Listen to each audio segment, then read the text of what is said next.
Welcome to Self-Made with Dee Brown CEO. I'm Jamel Wright, president of Eureka College and your guest host for this episode. Today, Turnabout is fair play, as I have the distinct honor and privilege of interviewing the man himself behind Self-Made, entrepreneur, producer, author, philanthropist, and of course, talk show host, Mr. Dee Brown CEO. Dee Brown CEO may need no introduction, but part of giving people their flowers while living means also giving them their props. And Mr. Brown has several accomplishments that are definitely worth noting. Dee Brown CEO has been the first, best, and only many times over the course of his 28-year record of real estate sales, development, management, and success, overseeing all phases of multi-million-dollar construction, infrastructure, water, sewer, and environmental projects for government and private sector clients. He holds a bachelor's degree from the University of Memphis, an MBA from Bethel University, and holds countless certifications and key memberships, like his memberships with Kappa Alpha Psi Fraternity Incorporated and the NAACP. Without further ado, it is my distinct pleasure to welcome Dee Brown CEO as our special guest today. Hello. Hey, thank you. So great to have you there in the hot seat today. Hey, I'm happy to be here. And more importantly than you being in the hot seat, I will tell you what I really appreciate is your willingness to share your very inspiring journey and your story with your viewers today. Oh, I'm always willing to share my story. I think it's an important story. And, you know, not just mine, but anyone that's accomplishing things, I think we need to get that message out to help others understand and realize they can achieve as well. Absolutely. Well, so let's talk about young Dee Brown. Let's start with the young Dee Brown from the South. Okay. Tell me that story. Tell me about your experience as a young Dee Brown growing up in the South. So I grew up in a rural Mississippi town, and I didn't really have, you know, any particular advantages in life. You know, we had a, you know, community. I didn't recognize that we were basically poor. I mean, my mom worked. I mean, we had the things we needed. So we didn't miss meals, but I didn't recognize that there was a whole different world out there until later in life. But growing up in rural Mississippi, you know, you just do the things that are free, primarily, and you have a great time doing it, you know, shooting marbles. You know, we would go on vacation. We never flew. We would pack the car up, you know, with a cooler, Cokes, sandwiches, that sort of thing, and we'll go and travel to St. Louis and, you know, go to Six Flags or stay with family, that sort of thing. But, you know, single mother household. My grandfather did help raise me as well. And, you know, it was just, it was good times though. You know, no complaints whatsoever. You know, talk about that. So you talked a little bit about you grew up with a single mother. Right. Right. And I want you to know, first of all, those road trips sound fun because that was my stomping grounds. Right. St. Louis, Six Flags, yes. You know, that's it for me. So, but you talked about your grandfather, the role of your grandfather as well in your life.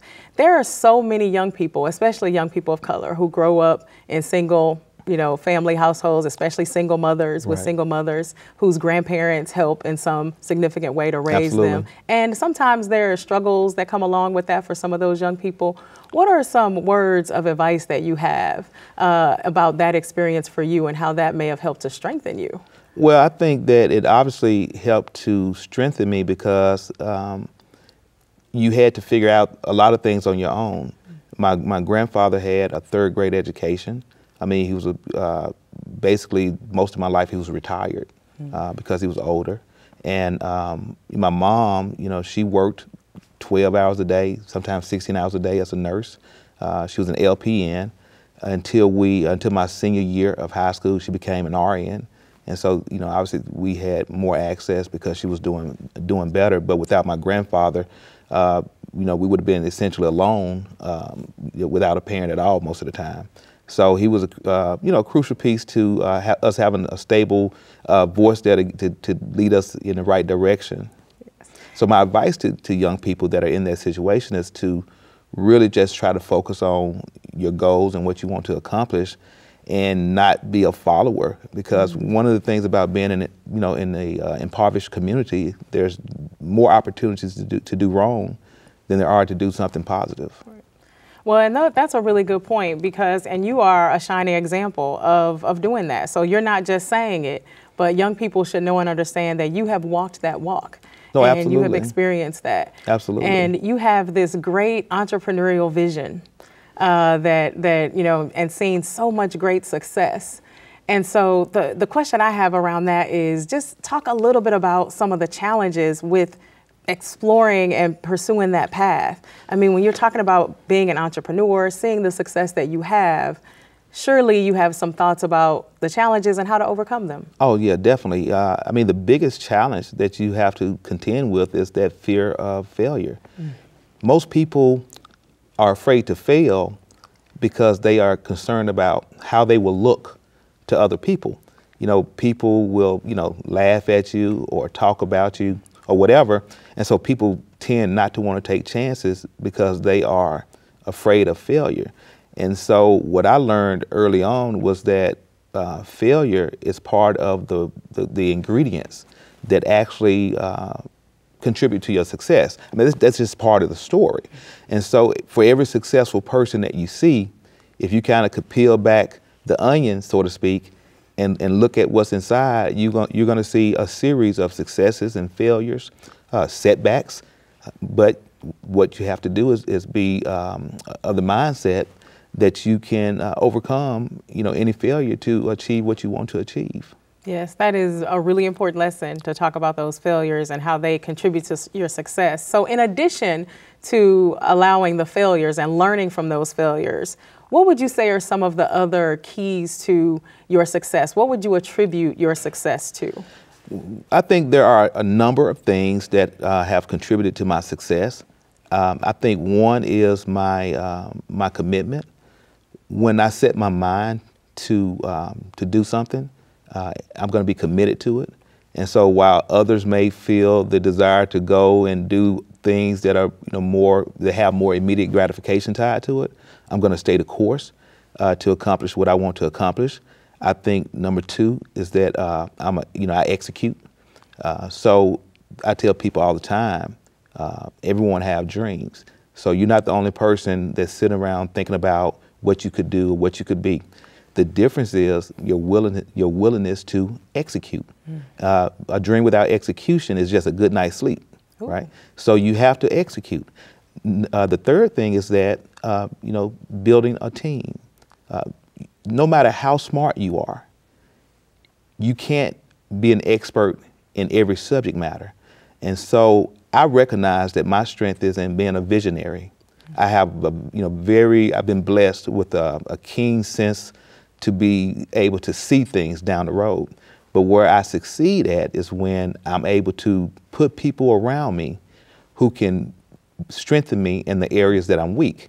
And so, and I always talk about, whenever I talk about accomplishments, I always talk about it from the standpoint of team, us, we. It's not a lot of I, because I understand that I can't do the things I do by myself.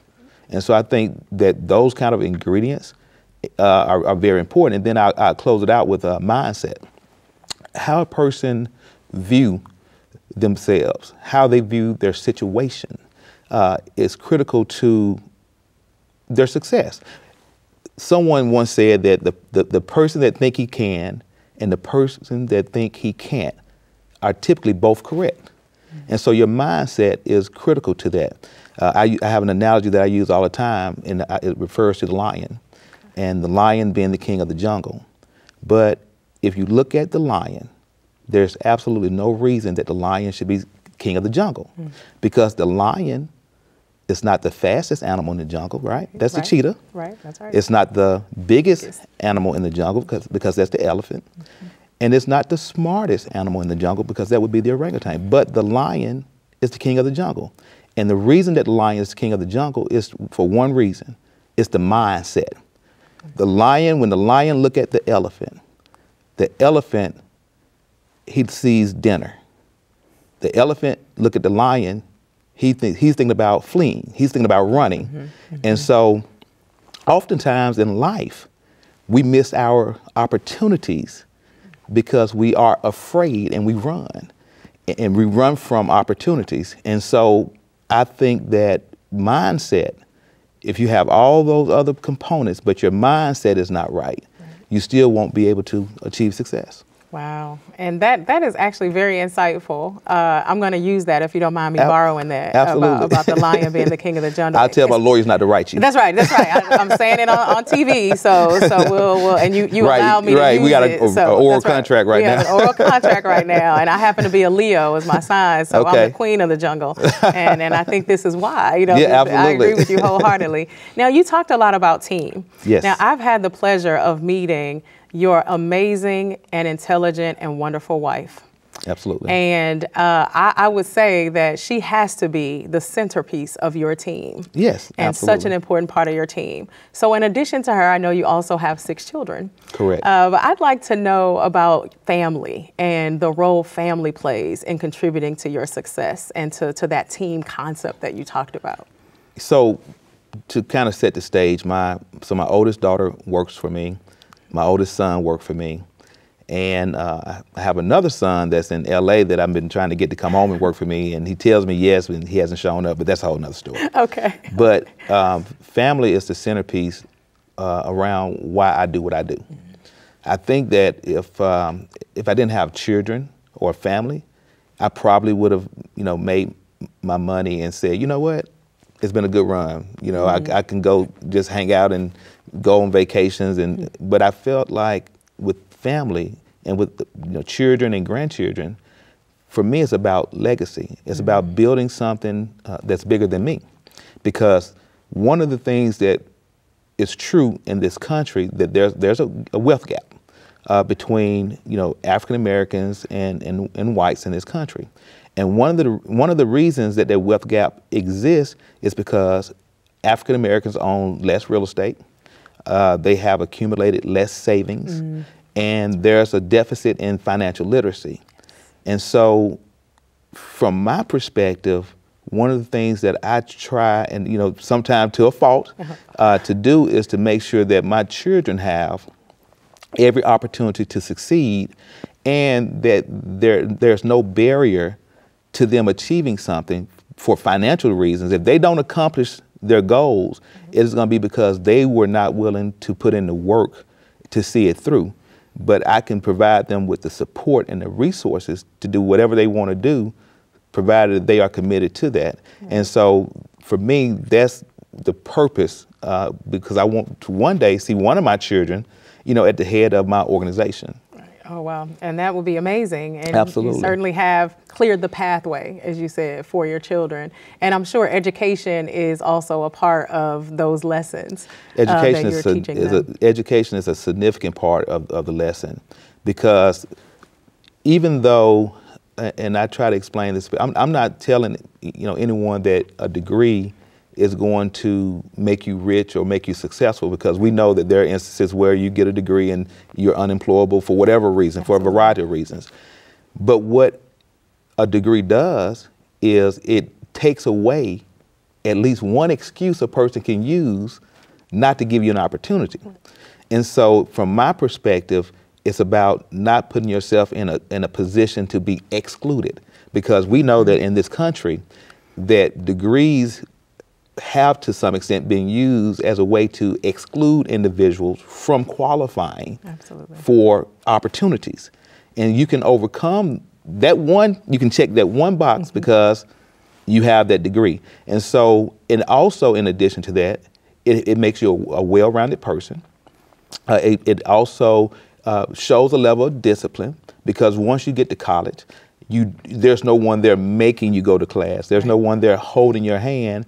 And so it's the first opportunity that you have to be out on your own and really make a commitment and see it through on your own. So I think that education is a critical piece. It's a game changer for us. It is. And I hope that my students at Eureka College are listening to this as you're talking about it. In fact, I'm going to make sure that they watch and listen to you say this. As someone who's been in higher education for well over 20 years, I can attest and affirm every single thing you just said, even in my own pursuit of a PhD. So one of the other things you and I share in common, besides a love of education and family, is we're both members of a Divine Nine organization. Mine being Alpha Kappa Alpha Sorority Incorporated. Yours, of course, being as a distinguished man of Kappa Alpha Psi Fraternity Incorporated. Can you talk a little about how Kappa Alpha Psi has influenced your life? You know, being a member has provided not only, social infrastructure, networking opportunities, but it's also allowed me to expand my reach in terms of community service. Of course, through the Brown Foundation, we are committed to communities, around the country. But being a member of Kappa Alpha Psi has allowed me to broaden my reach. And so there have been a number of occasions where my foundation has partnered with my chapter that I'm a charter member of to do philanthropic work in communities. And so we may end up from the foundation side, because we don't have as much human resources as the fraternity. We will provide dollars to a cause and then partner with our fraternity and use the human capital of the fraternity to carry that mission through. And it's been a great partnership. And also from a networking perspective, I can't begin to tell you how many doors, I've had open for me because of my membership with Kappa Alpha Psi. So it's one that has been a very fulfilling and rewarding experience, and it's one of the best decisions I've made in my life. Oh, fantastic. Now I want to, you've touched on a couple of threads that I'm going to pull later on philanthropy and of course on your legacy. Before that though, something that is very important, I know, to both of us, again, another thing we share in common, is we are both very open about the importance of self-care. Oh, absolutely. And I just wonder, and I know that you and I could not operate at such a high level, you especially, without focusing on self-care and having a self-care routine. Right. So will you talk just briefly about your philosophy around self-care and share whatever you feel comfortable about your self-care routine? Sure. So from a self-care perspective, one of the things that I know, and that's true, it really doesn't matter how successful you are, how much money you have, if you're in poor health. So recognizing that to enjoy the fruits of your labor, one of the first things you have to do is to make sure that you're in good physical health, good mental health. And so that's something that I take very seriously. And so from a physical health perspective, I do 2 physicals a year. I do kind of a general routine physical, and then I do an executive physical. And so I have a physical every 6 months. I work out typically 45 minutes to an hour a day, and I try to do that 5 to 6 days a week. And I do that because I understand that in order to try to maintain a healthy weight, to try to maintain, all your other, whether it's blood pressures or, all those things that you have to be concerned about, being an African American, and especially as you get older as well. So I exercise. And I also have a routine where I do IV treatments every week for multivitamins. And I do that because I'm always on the go. I'm always touching people, shaking hands, in and out of airports, holding the rail on the train. And so you just think about it from this perspective, you're like, I'm germ infested. So, that's right, germ infested. so I do an IV treatment once a week for multivitamins and all of that. And I do that whether I'm traveling. I have a mobile unit come to my hotel. If I'm at home, I have a membership that I go to. And I just make sure that I do that so I can stay healthy, because there are a lot of people relying on me being in tip-top shape. So Absolutely. I think that's a responsibility that I have to my organization. I love that. Yes, I tell people all the time, it's actually more selfish not to take care of yourself. Absolutely. Than it is selfish to choose you. That's right. Right, I agree. to choose you. And you just feel better. You can, Absolutely. I hear people, come up with all kinds of excuses why they can't do things. But at the end of the day, you have to make time for that. Absolutely. So let's talk about this philanthropy a little bit more, and talk about your philanthropist mindset, your approach in terms of philanthropy. What would you say around that particular question? Well, my number one mission through our philanthropic efforts is to increase access to education for individuals coming from impoverished situations. And so we know that disproportionately those are going to be communities of color. And so what we try to do is initiate programs that can empower and provide opportunities to have that access available. And so some of the things that we're doing on the philanthropic side is through the Brown Foundation. We have the Math and Reading Academy, and that's where my foundation partnered with the P3 Group, my for-profit company, and we established a summer reading program called the Brown Foundation Math and Reading Academy within communities that we provide services. On the for-profit side, it's our way of giving back to those communities. And we enroll students and allow them to come into that program and get, because there's a deficit that's created over the summertime, and we try to provide this resource to help close that gap on that. And then what we do, the students that are enrolled in the program that successfully complete the 1-week program, then they get a $50 gift card at the end of the program. Attend, have no absences, and complete the program, you get a $50 gift card. And so we're doing that around in numerous states around the country.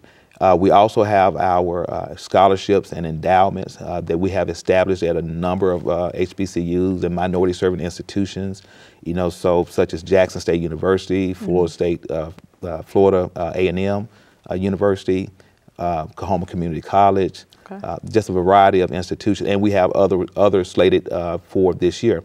We have our Attack on Hunger program, where we are trying to address the food insecurity issue on college campuses, because we know that kids, and people don't realize this, but as much as a third of the students on college campuses suffer from food insecurity. That's true. And so we're trying to help eradicate that issue by partnering with campuses and providing healthy food options in a manner that's not embarrassing to the individuals that need that assistance, and so that we can deal with that problem on college campuses. Now, of course, we can't solve every problem, but we can do our part. And then we have our 10 Grand for Your Band initiative, which is an initiative we launched with HBCUs, where we will donate $10,000 directly to the band in exchange for the band forming our company, P3, on the field at halftime. Oh, wow. And so we launched that program because we realized how vital the bands are to the HBCU experience. Absolutely. And even though they are so important, they are typically underfunded and lack the resources that a lot of the other areas may have on campus. And so we launched that program to infuse capital directly into that program. And it's been a good relationship with a number of universities that we've done that with, from University of Arkansas Pine Bluff to Jackson State, Alcorn State. So it's been a really good program. So we're big on education. Yes. Well, and that's evident. And now more than ever, both the focus is on math and reading for young people. There's even more of a deficit with all the disruptions over the last couple of years. So that's critically important. And then you're absolutely right about food insecurity. And some people wouldn't believe that, as you said, but that is an absolute correct statistic. It is absolutely unbelievable. Yeah. So that's some great work doing that. And I'm sure you involve your children in your philanthropic efforts, or at least get them trained early in terms of giving back. So, which is important. My son is actually a board member of the foundation as well. Oh, fantastic. Well, just a couple other quick questions. One, your accolades are endless and definitely something to be in awe of. What would you say is an award that you're the most proud of? I would say probably, I think the Thurgood Marshall Legacy Award from the United States Contractors Association is a significant award, just because when you think about the legacy of Thurgood Marshall and the role that he played in as being the chief architect of the legal theory that led to the end of segregation. So you think about the work that he's done and his legacy, I think it's an honor, and then to be recognized by an organization that's led by your peers, it's very significant. So I would say that's a very big honor. And I would say next to that would probably being selected by Forbes to sit on that real estate council. That was one that was shocking, you know, and then, but it's been a good relationship there as well. So great. Well, and that Thurgood Marshall Award, that Legacy Award, is actually sitting here. Absolutely. So yeah, and I understand why you would select that, again, given the Thurgood Marshall and who he is to the history of this country. Right. So my final question for you is, can you talk about what you'd like your legacy to be? If you think about that, what would you want your legacy to be? I think if I had to sum it up in a few words, I would say that I was really inspired to help people, that I made a difference in someone's life. I will tell you, if I had a glass, we have cups here, but if I had a glass, I would toast you, because your inspiring journey is one that is absolutely timeless. It is timeless in terms of the inspirational value of it. And I hope it's a story that everyone listens to, that we all take heed to, and that we all use to propel and move us forward on this journey we call life. Thank you so much. So I greatly appreciate you being a special guest today. Happy to be here. And well, I'm glad. It's good to have you here on your own show, on your own very own show. And I want to thank you all for indulging me as the guest host of Self-Made with Dee Brown CEO. As Dee would say, not only should you keep your eye toward the sky, but as he's going to join me, Dee Brown CEO, what do you always say? Without you, there is no me. Thank you.